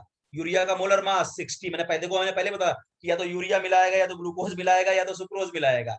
60 एम ए यानी molar mass of solvent, solvent क्या है, पानी, पानी का मोलर मास होता है 18, और मास ऑफ वाटर कितना, 95, 95।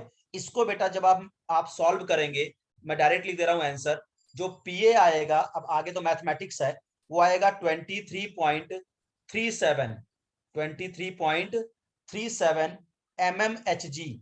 आप खुद देखो, देखो पहले पानी का वेपर प्रेशर क्या था, 23.75, 75 से देखो घट गया 37, नॉन वोलेटाइल सॉल्ट मिलाया तो थोड़ा सा कम हो गया।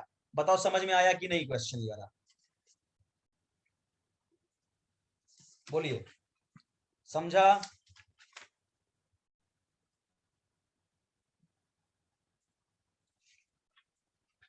समझ गए, वेरी गुड।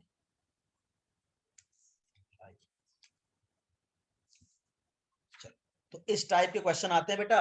अब इसी में अगर शायद तुमको क्या करता, इसी में, एक्सप्लेन अगेन प्लीज।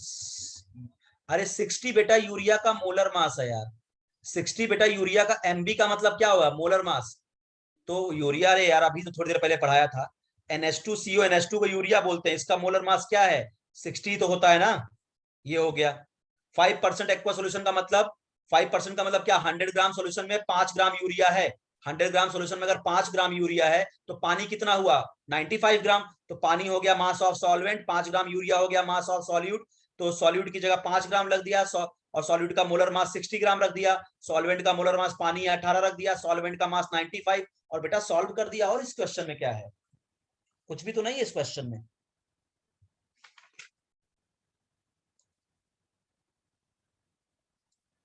ठीक है, राउल्स लॉ अप्लीकेबल होता है बेटा किसके लिए, केवल नॉन वोलाटाइल सॉल्यूट के लिए, ध्यान रखिएगा।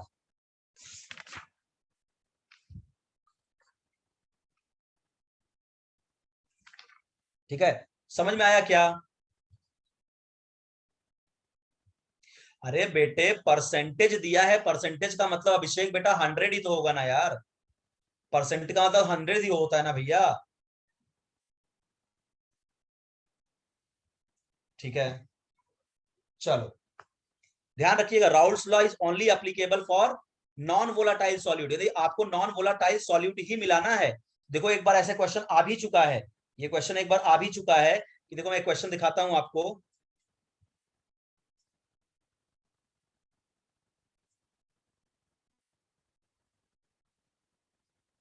ये क्वेश्चन एक बार आया था,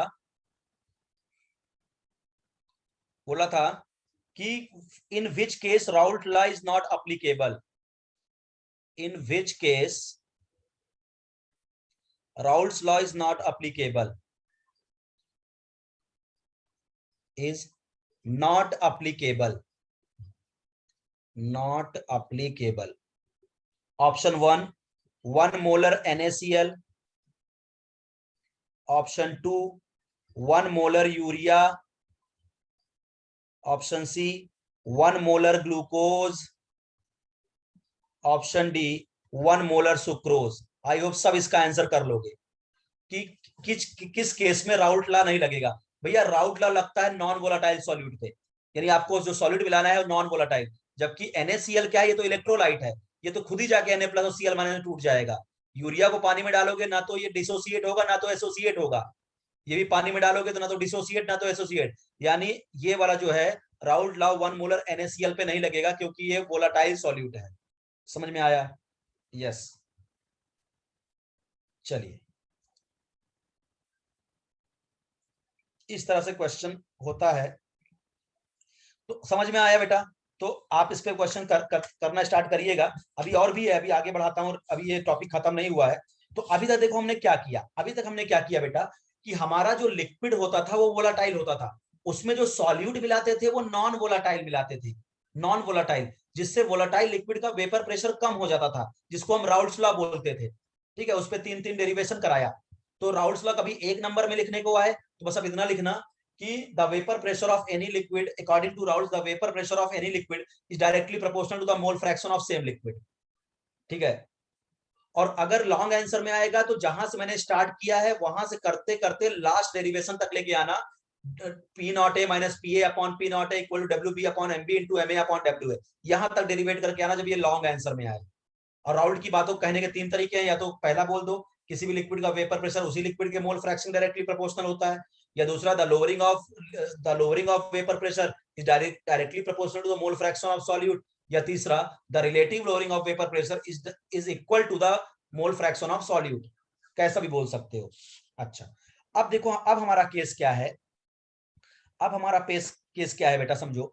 अभी तक हम क्या करते थे, देखो सॉल्यूशन, भाई सॉल्यूशन कैसे बनाते थे, एक अपने पास वोलाटाइल लिक्विड होता था, उसमें नॉन वोलाटाइल सॉल्यूट, यानी जो सॉल्वेंट होता था वो वोलाटाइल होता था और जो सॉल्यूट होता था वो नॉन वोलाटाइल होता था, जिससे हम राउल्ट्स लॉ को बताया।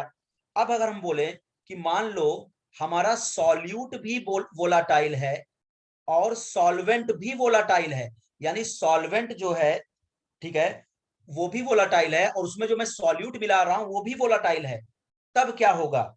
तब बेटा समझो कि अगर सॉल्यूट भी, अब यहां भी सॉल्यूट जो मिलाऊंगा वो लिक्विड मिलाऊंगा, ठीक है, और वोलाटाइल लिक्विड ही मिलाऊंगा, वो सॉल्यूट वोलाटाइल लिक्विड, और सॉल्वेंट भी जो होगा वो भी लिक्विड होगा और वो भी वोलाटाइल होगा, वो भी वोलाटाइल होगा। इसका मतलब आपका जो सॉल्वेंट है, पिछला राउंड सॉल्वेंट वोलाटाइल था, जो तुमने सॉल्यूट मिलाया था वो नॉन वोलाटाइल था, जिससे वेपर प्रेशर में लोअरिंग आई थी, सब कुछ समझा वहां पे। अब का केस क्या है, अब ये एक्सट्रीम केस है।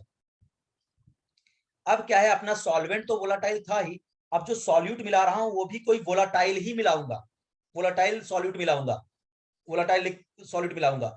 ऐसे केस में जब सॉल्वेंट भी वोलाटाइल हो, उसमें जो सॉल्यूट मिला रहा हो वो भी वोलाटाइल हो, तो दोनों को मिलाने से 2 तरह के सॉल्यूशन बनने के चांसेस होते हैं। जब दोनों को मिलाओगे, या तो दोनों के मिलने से सॉल्यूशन आइडियल बन जाएगा, आइडियल सॉल्यूशन, या तो दोनों के मिलने से सॉल्यूशन बन जाएगा नॉन आइडियल। तो ideal solution and non ideal solution form होते हैं जब हम वोलाटाइल लिक्विड में वोलाटाइल सॉल्यूट ही मिलाते हैं। नॉन वोलाटाइल मिलाऊंगा तो राउल्ट्स लॉ चलेगा, अब इसमें भी देखो वेपर प्रेशर कम होगा, ऐसा नहीं है कि यहाँ वेपर प्रेशर कम नहीं होगा, कितना कम होगा, कैसे कम होगा, टोटल वेपर प्रेशर कैसे आएगा, ये सब हम समझेंगे।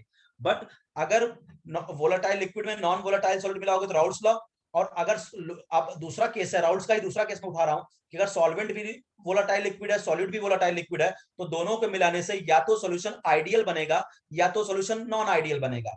अब ये आइडियल नॉन आइडियल सॉल्यूशन क्या होते हैं, इसको मैं नेक्स्ट लेक्चर में स्टार्ट करूंगा आपके साथ। अभी आपके जो दो डाउट हमसे पूछे गए थे, कृतिका और कोई एक बच्चा और था उसने पूछा था, उसको मैं पहले बता देता हूं, ठीक है। ये टॉपिक नेक्स्ट लेक्चर में स्टार्ट करूंगा, जब सॉल्वेंट भी वोलेटाइल, जो सॉलिड मिला है वो भी वोलेटाइल, तब कैसे वेपर प्रेशर में लोअरिंग आएगी उसको कैसे समझेंगे, ठीक है।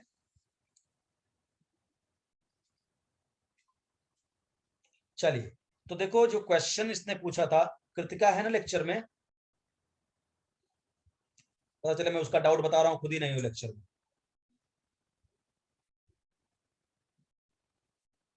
हाँ सर, ठीक है। चलो देखो,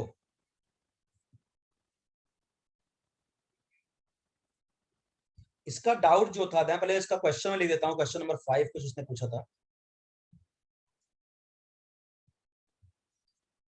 क्वेश्चन था, an aqueous solution of 6.3 gram oxalic acid, an aqueous solution of 6.3 gram oxalic acid dihydrate. अब देखो, ऑक्सैलिक एसिड डाइहाइड्रेट का फॉर्मूला ये हो जाएगा, oxalic acid dot two H2O, dihydrate, ये है ऑक्सैलिक एसिड डाइहाइड्रेट, ठीक है। Is made up to 250 ml, इसके वॉल्यूम को 250 ml बनाया गया, made up to 250 ml, volume दिया है 250 ml। The volume of 0.1 normal, the volume of 0.1 normal NaOH required, बहुत अच्छा क्वेश्चन है, NaOH रिक्वायर्ड, थोड़ा एक्चुअली रेडॉक्स रिएक्शन का कंसेप्ट आ जाएगा यहाँ पे, required to complete neutralization of, to complete neutralization of, neutralization of, to complete neutralization of 10 ml of this solution, 10 ml of this solution, और आपको ऑप्शन दिया गया A 40 ml, B 20 ml, C 10 ml और D 4 ml। बहुत ध्यान समझो बेटा, आप पहले क्वेश्चन को पहले समझो। अपने पास ऑक्सैलिक एसिड डाइहाइड्रेट का 250 ml का सॉल्यूशन है, ठीक है, ध्यान रखो, अपने पास इस कंपाउंड का 250 ml का एक्वा सॉल्यूशन बना है, जहां पे ये कंपाउंड इतने ग्राम प्रेजेंट है। फिर बोला कि अगर मैं इसके 10 ml यानी ऑक्सैलिक एसिड डाइहाइड्रेट का 10 ml का न्यूट्रलाइजेशन करना चाहता हूं NaOH के साथ, तो बताओ मुझे कितना कितना the volume of 0.1 normal NaOH required to complete, यानी कि मुझे 0.1 नॉर्मल NaOH का कितना वॉल्यूम लगेगा ऑक्सैलिक एसिड डाइहाइड्रेट के 10 ml को कंप्लीट न्यूट्रलाइज करने के लिए। है मेरे पास ये 250 ml, बट इसके 10 ml को न्यूट्रलाइज करने के लिए मुझे 0.1 नॉर्मल NaOH का कितना वॉल्यूम लगेगा, यही पूछ रहा है आपसे। क्वेश्चन पहले समझे क्या? आयनिक इक्विलिब्रियम में अभी पढ़ाया कहां हो, जो नोट्स भेजने की बात कर रहे हो? अभी आयनिक इक्विलिब्रियम कहां हुआ बेटा?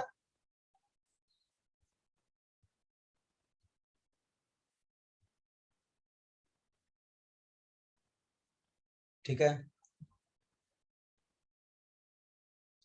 आइए अब देखो, क्वेश्चन समझा। अब प्रॉब्लम ये है, मैं इसको सॉल्व कैसे करूंगा। मुझे देखो, मुझे चाहिए क्या, N1V1 is equal to N2V2। इधर मैं ऑक्सैलिक एसिड के लिए बात करूंगा, इधर मैं NaOH के लिए बात करूंगा। ऑक्सैलिक एसिड की हमको पहली बात तो क्या, इसके 10 ml का न्यूट्रलाइजेशन करना है, ये मुझे पता है वॉल्यूम, और इसकी नॉर्मेलिटी दिया है 0.1 नॉर्मल, और इसका वॉल्यूम निकालना है कि कितना वॉल्यूम लगेगा। लेकिन मुझे ऑक्सैलिक एसिड डाइहाइड्रेट के 10 ml को न्यूट्रलाइज करना है, यानी वॉल्यूम तो पता है, ठीक है, ऑक्सैलिक एसिड का, और NaOH का वॉल्यूम निकालना है कि जीरो इसके 10 ml को न्यूट्रलाइज करने के लिए NaOH कितना चाहिए। बट मुझे ऑक्सैलिक एसिड डाइहाइड्रेट की नॉर्मेलिटी नहीं पता, तो पहले उसकी नॉर्मेलिटी निकाल लो, बस खत्म बात। तो नॉर्मेलिटी इक्वल टू क्या होता है, number of gram equivalent of oxalic acid divide by volume of solution in litre. तो 250 ml है इन 2000। तो ग्राम इक्विवेलेंट कैसे निकालते हैं, याद करो, gram equivalent of oxalic acid कैसे निकलेगा, mass upon equivalent mass, mass upon equivalent mass. Mass तो दिया है 6.3, बस अपन लोग इक्विवेलेंट मास निकाल लें, और इक्विवेलेंट मास क्या होगा, मोलर मास अपॉन आपका क्या, valency factor, molar mass upon valency factor. तो इक्विवेलेंट वेट क्या होता है, molar mass upon valency factor, valency factor. तो देखो COOH जो है इंटू 2H2O, इसका मोलर मास अगर जब बेटा आप निकालोगे ना, तो इसका जो मोलर मास आएगा ना, देखो 2 कार्बन हो गया 24 ग्राम का, 4 ऑक्सीजन यहां पे है, और 2 वाटर में 2 ऑक्सीजन, तो 4 2 6 ऑक्सीजन, तो 6 इंटू 16 प्लस 2 हाइड्रोजन यहां पे, और 4 हाइड्रोजन, 4 2 6 प्लस 6, तो ये आ जाएगा 126, मोलर मास 126 इसका।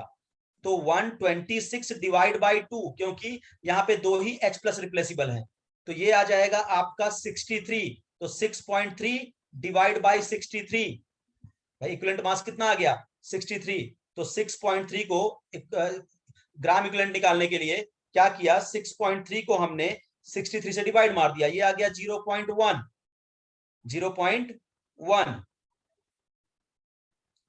तो अब यहां पे रख दो नॉर्मेलिटी, 0.1 डिवाइड बाई 250 इंटू 1000, तो ये जाएगा 4 टाइम्स, तो यह आ जाएगा 0.4। ये देखिए नॉर्मेलिटी आ गई आपके ऑक्सैलिक एसिड की। बस अब यहां रख दो 0.4, सॉल्व कर दो, V2 इक्वल टू आ जाएगा 40 ml, खत्म कहानी, आंसर नंबर ए करेक्ट।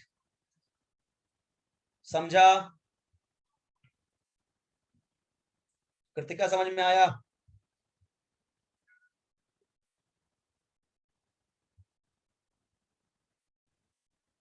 चलिए,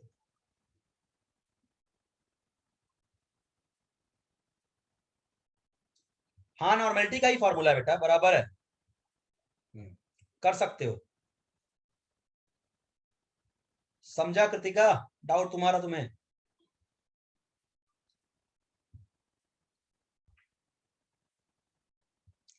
चलो एक और किसी का एक डाउट था, उसको भी देख लेते हैं।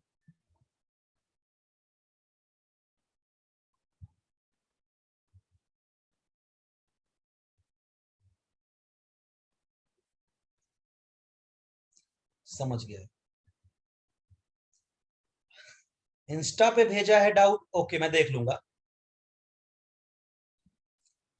बेटे 0.1 तो आया क्या, ग्राम इक्विवेलेंट ना बल रहा, 0.1 ग्राम इक्विवेलेंट है ना। अपने को तो नॉर्मेलिटी निकालनी पड़ेगी ना, तो number of gram equivalent divide by volume, तो नॉर्मेलिटी निकालूंगा 0.4 आएगा। अरे 0.1 तो उसका है ना, NaOH का है। 0.1 तो NaOH की मोलरिटी नॉर्मेलिटी है, जिससे मुझे इस सॉल्यूशन को न्यूट्रलाइज करना है बेटा, ये टाइट्रेशन का बेस्ड क्वेश्चन है। 0.1 NaOH की नॉर्मेलिटी है, जिससे मुझे न्यूट्रलाइज करना है, वो तो मैं राइट साइड में लिख दिया है, N2V2। ओके चलिए, अगला मैं देख लेता हूं क्वेश्चन, एक और किसी ने भेजा था, हालांकि बड़ा बल्कि क्वेश्चन था, फिर भी देख लेता हूं क्या था।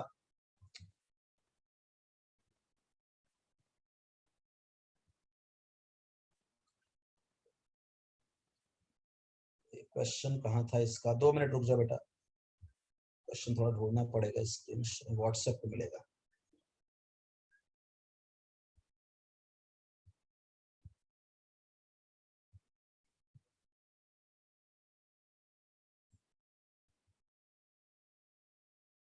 हाँ, क्वेश्चन था इनका, अ वेल्डिंग फ्यूल गैस, बड़ा खतरनाक क्वेश्चन था actually. A welding fuel gas question थोड़ा लंबा है लेकिन आसान था। A welding fuel gas contain carbon and hydrogen only, contains carbon and hydrogen only. Welding fuel gas में कार्बन और हाइड्रोजन ही है। लिखा है burning of small sample of in oxygen. इसके अगर स्मॉल सैंपल को आप बर्न करते हो ऑक्सीजन की प्रेजेंस में, burning a small sample of it, a small sample of it, जिसका क्वेश्चन है वही समझे, sample of it in oxygen, oxygen के प्रेजेंस में उसके स्मॉल सैंपल को जब हम बर्न करते हैं, gives gives 3.38 gram carbon dioxide and 0.690 gram water, ये मिला। And no other product are formed, और कुछ नहीं बना। And no other product, and no other, और कोई चीज नहीं बनी, यही दो चीज बने। एंड नो अदर प्रोडक्ट, और कुछ भी नहीं बना, CO2 और वाटर ही बना बस। ठीक है, चलिए अब क्या करें। फिर बोला volume of 10 litre measured eight STP, volume of 10 litre measured at STP of this welding gas is found to weigh, of this welding gas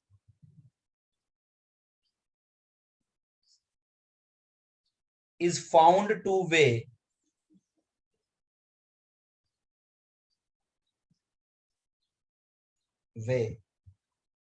11.6 ग्राम, 11.6 ग्राम उस गैस का वेट दे दिया। कैलकुलेट करना है पहला इंपेरिकल फॉर्मूला, दूसरा आपका molar mass of the gas, molar mass of gas क्या होगा, और तीसरा आपका मॉलिक्यूलर फॉर्मूला क्या होगा। चलो देखो ये क्वेश्चन को, परेशान मत हो। क्या बोला है बेटा कि आपको पहले इंपेरिकल फॉर्मूला निकालना है। अब वेल्डिंग गैस फ्यूल को जिसमें कार्बन और हाइड्रोजन ही है, burning a small sample in oxygen gives 3.38, देखो तो आपने को इंपेरिकल फॉर्मूला कैसे निकालते हैं, मैंने आपको पढ़ाया था। देखो इधर हमने लिखा एलिमेंट, बहुत ध्यान समझो, इधर हमने लिख लिया एलिमेंट, कार्बन और हाइड्रोजन है, ठीक है। इनका आप क्या निकाल लीजिए, पहले नंबर ऑफ मोल्स निकाल लीजिए। आपको वेट दिया है तो इसका नंबर ऑफ मोल्स निकालिए, दोनों का number of moles, mass upon molar mass. Carbon का मास दिया है 3.38, मोलर मास होता है 12, तो इसका मोल आ गया 0.0768। और हाइड्रोजन का मोल, हाइड्रोजन का मास दिया है 0.690, हाइड्रोजन का मोलर मास, हाइड्रोजन कह रहा हूं, वाटर है ना, CO2 दिया है और वाटर दिया है, यही दो है। तो CO2 का मोलर मास 12 और वाटर का मोलर मास 18, तो इनका मोलर मास निकाल लिया कितना, और नंबर ऑफ मोल्स निकाल लिया 0.038, इनके नंबर ऑफ मोल्स आ गए। अब अपने को पता है जो छोटा नंबर ऑफ, जो छोटा आपका मोल है उसी से सारे मोल को डिवाइड मारना होगा, यानी पहले वाले को भी 0.0768 को डिवाइड मारूंगा 0.038, सिंपलेस्ट रेशियो निकालने के लिए, और 0.038 को भी डिवाइड करूंगा 0.038, तो ये आ जाएगा आपका 2:1, यहां आएगा 2, यहां आएगा 1, 2:1, ठीक है, 2:1 आ गया। अब अपने को पता है कि number of moles of CO2 2:1 आ गया, इसका मतलब बहुत ध्यान समझिएगा, number of moles of carbon और number of moles of hydrogen. तो देखो CO2 की बात करूं, CO2 में कितने कार्बन है, CO2 में दो कार्बन, CO2 में एक कार्बन है, लेकिन इसका रेशियो कितना है, सिंपलेस्ट रेशियो 2, तो ये हो गया S2। वाटर में कितने हाइड्रोजन है, 2, और इसका सिंपलेस्ट रेशियो कितना आया है, 1। तो आपका आंसर क्या आ गया यहां पे, 2:2। इसका मतलब ये आ गया आपका सिंपलेस्ट रेशियो 1:1। इसका मतलब 1:1 का मतलब क्या हो गया, जो इंपेरिकल फॉर्मूला हो गया कार्बन और हाइड्रोजन, पहला क्वेश्चन सॉल्व हो गया, इंपेरिकल फार्मूला आ गया आपका ये, ठीक है। CH आपका इंपेरिकल फार्मूला आ गया। बताओ पहले यहां तक समझा क्या इंपेरिकल फार्मूला? अरे CO2 का मोलर मास नहीं बेटा, मोलर मास से नहीं मतलब है, मोलर मास तो 44 होता है। हाँ बराबर बराबर बराबर, मुझसे गलती हो गई यहाँ पे, ये गलती से लिख दिया मैंने, मैं कार्बन लिख दिया, सॉरी CO2, बट आंसर यही आएगा। मैं किया किया 44 से, बट लिख दिया क्या कहते हैं आपका 12, कार्बन समझ लिया, सॉरी गलती हो गई बेटा, ठीक है। चलो, तो यहाँ पे यही आंसर तो वही आएगा क्योंकि मैं 44 ही किया था। यस 44, ठीक है। तो यहां तक समझा, इंपेरिकल फार्मूला तक समझ में आया? जिसने भी पूछा था क्वेश्चन ये मुझसे, इंपेरिकल फार्मूला मैंने निकाल लिया, ठीक है। चलिए, अब क्या बोला, मोलर मास निकालिए गैस का। तो देखो आपको अगर बहुत ध्यान से देखो, गैस का मास दिया है, गैस का वॉल्यूम दिया है एसटीपी पर, तो गैस का मोलर मास आप बहुत प्यार से निकाल सकते हो। कैसे? जरा ध्यान से देखो, आप आइडियल गैस इक्वेशन लगा दो यहाँ पे, क्योंकि एसटीपी कंडीशन दिया हुआ है, तो यहाँ पे आप आइडियल गैस इक्वेशन लगा दो, PV equal to NRT, molar mass निकालना है, ठीक है। प्रेशर एसटीपी बोला, एसटीपी प्रेशर होता है 1 एटमॉस्फेयर, वॉल्यूम खुद ही उसने दिया है 10 लीटर, यहाँ पे वॉल्यूम उसने खुद दिया है 10 litre. Number of moles mass upon molar mass, mass of gas दिया है 11.6, देखो यहाँ पे 11.6 मास डिवाइड बाय मोलर मास, यही तो आपको निकालना है, इनटू आर 0.0821, ठीक है, इनटू टेम्परेचर, एसटीपी पे टेम्परेचर कितना होता है 0 डिग्री केल्विन या 273 केल्विन। इसको सॉल्व कर लो तो यहां से आपका जो मोलर मास आ जाएगा वो 25.98, जिसको हम हिसाब से लिख लेते हैं 26, ये आपका मोलर मास आ गया आराम से। अब बोला भैया कि मॉलिक्यूलर फॉर्मूला क्या होगा, तो अपने को याद करो, हमने बताया मॉलिक्यूलर फॉर्मूला होता है N into empirical formula. Empirical formula तो CH आ चुका है, N कैसे निकालते हैं याद करो, मोल कंसेप्ट का लेक्चर। N होता है molecular formula weight upon empirical formula wait, empirical formula wait. Molecular formula wait कितना आया है भाई, मॉलिक्यूलर फॉर्मूला वेट कितना है 26, यानी molar mass, molar mass upon empirical formula mass. Empirical formula mass कितना होगा, इंपेरिकल फॉर्मूला है CH, कार्बन का मास 12, हाइड्रोजन का मास 1, 12 और 1 13, इंपेरिकल फॉर्मूला मास 13 है। इसको सॉल्व करो, N की वैल्यू आ जाएगी 2, N की वैल्यू आ जाएगी 2, तो यहाँ रखो 2 इंटू CH, तो आ जाएगा आपका C2H2, ये आपका हो गया मॉलिक्यूलर फॉर्मूला, यानी ये एसिटाइलिन है, ये एसिटाइलिन है। बताइए समझ में आया कि नहीं? 2 इंटू CH यानी C2H2, यस। अब है समझा? ठीक है, तो अगर आपको चाहिए तो आप इसका स्क्रीनशॉट रख सकते हो, ठीक है। चलिए, तो ये आपके डाउट्स वगैरह हो गए बेटा, जो भी आपने भेजा था हमने उसको बता दिया। बाकी नेक्स्ट लेक्चर में जो भी रहेगा बता देंगे आपको, और नेक्स्ट लेक्चर में स्टार्ट करेंगे ideal and non ideal solution, और शाम को मिलते हैं केमिकल बॉन्डिंग के साथ, ठीक है। चलिए,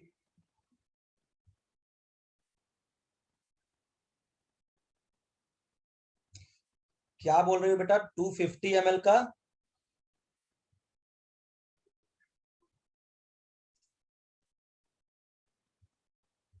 मैं पढ़ा नहीं यार।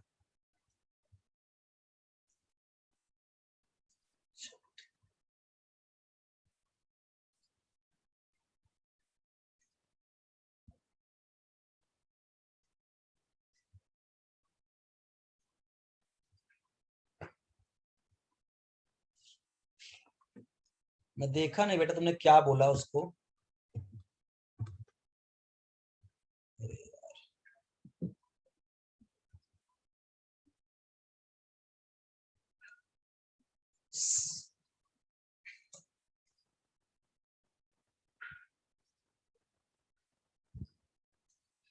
सर और डाउट भेजता हूँ इंस्टा में। हाँ सॉल्व करिए, भेजते रहिए डाउट्स वगैरह, इंस्टा भेजते रहिए। देख लेता हूँ कृतिका ने क्या पूछा अभी। सर 250 ml 2 मोलर का क्या होगा मतलब? अरे बेटा 250 ml 2 मोलर का मतलब क्या होगा, मतलब दो मोलरिटी दो है, वॉल्यूम 250 दिया है, और क्या, ऐसे ही। ये तो डायरेक्ट लिखा है ना 252 मोलर। चलो नेक्स्ट लेक्चर मिलते हैं, फिर बात करते हैं। सर वोलेटाइल के लिए भी है लॉज। हाँ वोलेटाइल के लॉज नहीं है, राउल्ट की बातों को ही थोड़ा डिफरेंट करके बताएंगे बेटा, राउल्ट की बातों को ही बताएंगे कि वहां पे भी वेपर प्रेशर कम होगा बट उसको राउल्ट ना नहीं बोलते, ठीक है। बताएंगे आइडियल वो होते हैं जहां राउल्ट लगेगा, नॉन आइडियल वो होते हैं जहां राउल्ट नहीं लगेगा। चलो मिलते हैं फिर नेक्स्ट लेक्चर में।